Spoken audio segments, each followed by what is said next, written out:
മരിച്ചു കഴിഞ്ഞാൽ ആ മയ്യത്തിന് നമ്മൾ എന്തൊക്കെ ചെയ്തു കൊടുക്കണം, അവനെ എങ്ങനെയാണ് കുളിപ്പിക്കേണ്ടത്, കഫൻ ചെയ്യേണ്ടത്, അവിടെ നമ്മൾ ശ്രദ്ധിക്കേണ്ട കാര്യങ്ങൾ എന്തൊക്കെയാണ്, എങ്ങനെയാണ് മറമാടേണ്ടത്, അവിടെ അള്ളാഹുവിൻ്റെ റസൂൽ സല്ലല്ലാഹു അലൈഹി വസല്ലമയുടെ സുന്നത്തുകൾ എന്തൊക്കെയാണ്, നാട്ടിൽ നടക്കുന്ന വിദഅത്തുകൾ എന്തൊക്കെയാണ്, ഇത് ശരിക്കും പഠിക്കണം.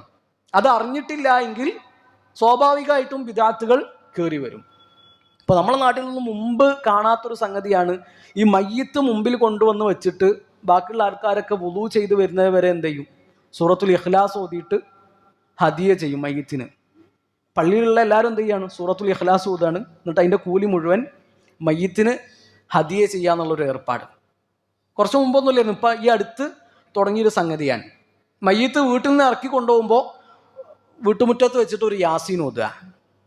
മയ്യത്ത് മരിച്ചിട്ട് 3-ൻ്റെ അന്നൊരു ആഘോഷം, 7-ൻ്റെ അന്നൊരു ആഘോഷം, 40 ആണ്ട് മരിച്ചു കഴിഞ്ഞാൽ ഒരു കത്തപ്പുര കെട്ടിയിട്ട് ഖബറിൻ്റെ അരികിൽ നിന്നിട്ട് ഖുർആൻ ഓതുക. ഇങ്ങനത്തെ കുറേ ബിദ്അത്തുകൾ നാട്ടിൽ നടക്കുന്നുണ്ട്. ഇതൊക്കെ എങ്ങനെ വരുന്നത്? ജഹ്ലാണ്, അറിവില്ലായ്മയാണ്, അജ്ഞതയാണ്, ദീനിനെ പറ്റിയിട്ടുള്ള വിവരമില്ലാത്തത് കൊണ്ടാണ്. അള്ളാഹുവിൻ്റെ റസൂൽ സല്ലല്ലാഹു അലൈഹി വസല്ലമയുടെ പ്രിയപ്പെട്ട സ്വഹാബിമാരുടെ കൂട്ടത്തിൽ ഒരാളാണ് ഹുദൈഫത്ത് ബിൻ യമാൻ റളിയല്ലാഹു അൻഹു. നബി സല്ലല്ലാഹു അലൈഹി വസല്ലമയുടെ രഹസ്യ സൂക്ഷിപ്പുകാരനാണ് ഹുദൈഫ റളിയല്ലാഹു അൻഹു. ആ ഹുദൈഫ റളിയല്ലാഹു അൻഹു പറയാണ്, യസ്അലുൻ നാസു അനിൽ ഖൈർ. അള്ളാഹുവിൻ്റെ റസൂൽ സല്ലല്ലാഹു അലൈഹി വസല്ലമയോട് സ്വഹാബിമാരൊക്കെ വന്നിട്ട്, എൻ്റെ കൂട്ടുകാരൊക്കെ വന്നിട്ട് നബിയോട് നന്മകളെ പറ്റിയിട്ടാണ് ചോദിച്ചിരുന്നത്, പുണ്യങ്ങളെ പറ്റിയിട്ടാണ് ചോദിച്ചിരുന്നത്. ഞാൻ അള്ളാഹുവിൻ്റെ റസൂൽ സല്ലല്ലാഹു അലൈഹി വസല്ലമയോട് ചോദിച്ചിരുന്നത് തെറ്റുകളെ പറ്റിയിട്ടാണ്, തിന്മകളെ പറ്റിയിട്ടാണ്. ഞാൻ ആ തെറ്റിൽ ചെന്ന് ചാടുമോ, ആ തിന്മയിൽ ഞാൻ ചെന്ന് പെടുമോ എന്ന് പേടിച്ചിട്ട് ഞാൻ നബി സല്ലല്ലാഹു അലൈഹി വസല്ലമയോട് ചോദിച്ചിരുന്നത് നന്മകളെ പറ്റിയിട്ടല്ല, തിന്മകളെ പറ്റിയിട്ടായിരുന്നു എന്ന് ഹുദൈഫ റളിയല്ലാഹു അൻഹു പറയുന്നുണ്ട്.